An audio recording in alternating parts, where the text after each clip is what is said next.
आपके अपने YouTube channel bio special में आप लोगों का स्वागत है। आज हम मेंडल के सामान्य परिचय के बारे में अध्ययन करेंगे। ग्रेगर जोहान मेंडल, जिसे आनुवंशिकी के जनक के नाम से जाना जाता है, ये एक ऑस्ट्रिया के वैज्ञानिक थे। ये मैथमेटिक्स के प्रोफेसर थे और ऑस्ट्रिया के ब्रून नामक स्थान के चर्च के पादरी भी थे, जिसे ऑस्ट्रियन मंक बोलते हैं। मंक मतलब होता है पादरी, और ऑस्ट्रियन मतलब ऑस्ट्रिया देश है, वहाँ के ब्रून नामक स्थान के चर्च में क्या थे, पादरी थे। और ये मैथमेटिक्स के प्रोफेसर थे, लेकिन इनको बागवानी में बहुत ज़्यादा रुचि थी। इनका जन्म 22 जुलाई 1822 को हुआ था और इनकी मृत्यु जो है 1884 में हुआ था। इन्होंने 8 वर्षों तक अपने बगीचे में ही मटर के पौधों पर अपना एक्सपेरिमेंट किया, जिसके परिणाम को 1865-66 में इन्होंने पब्लिश किया, प्रकाशित किया, जिसे हम मेंडेलियन लॉ के नाम से जानते हैं। इस लॉ को लाने से पहले या प्रयोग करने से पहले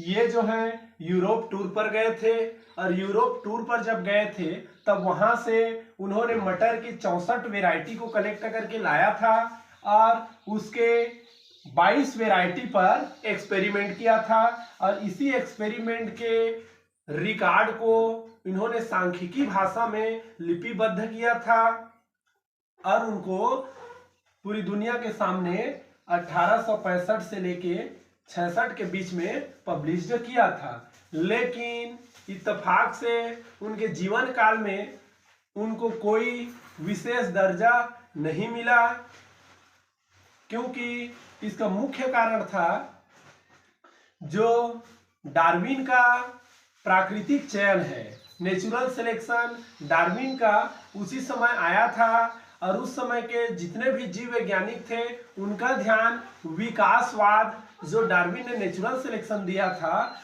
उस ओर अग्रसर था। दूसरा कारण था कि ये मैथमेटिक्स के प्रोफेसर थे, और मैथमेटिक्स के प्रोफेसर होने के कारण अन्य जो जीव वैज्ञानिक है इनके मेंडेलियन लॉ पर कोई रुचि नहीं दिखाए। तीसरा, आनुवंशिकी के क्षेत्र में इस प्रकार का ये पहला एक्सपेरिमेंट था, जिसके कारण जीव वैज्ञानिक जो वैज्ञानिक है उनको कोई दिलचस्पी नहीं दिखी।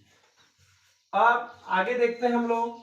फादर ऑफ जेनेटिक्स, आनुवंशिकी के क्षेत्र में अभूतपूर्व योगदान के लिए इनको फादर ऑफ जेनेटिक्स के नाम से जाना जाता है। मेंडल जी को फादर ऑफ जेनेटिक्स कहते हैं, आनुवंशिकी के जनक कहते हैं।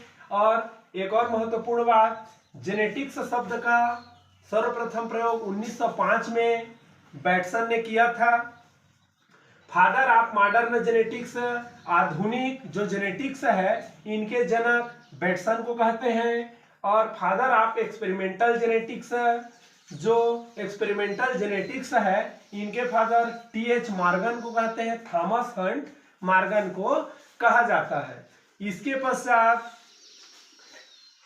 ये तो हुआ, फिर 1884 में मेंडल जी का डेथ हो गया।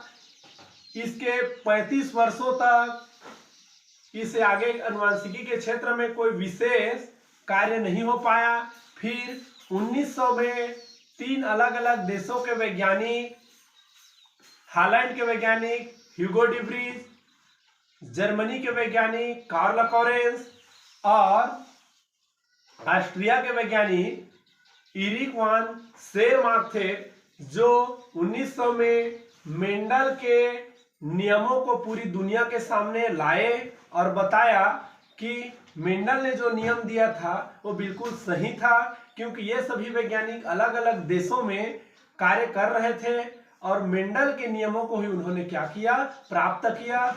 इस प्रकार पूरी दुनिया के सामने मेंडल के नियम को लाने का श्रेय हॉलैंड के वैज्ञानिक ह्यूगो डी व्रीज, इटली और जर्मनी के वैज्ञानिक कार्ल लॉरेंस और ऑस्ट्रिया के वैज्ञानिक इरिक वान शेरमार्क को जाता है। अभी के लिए बस इतना है।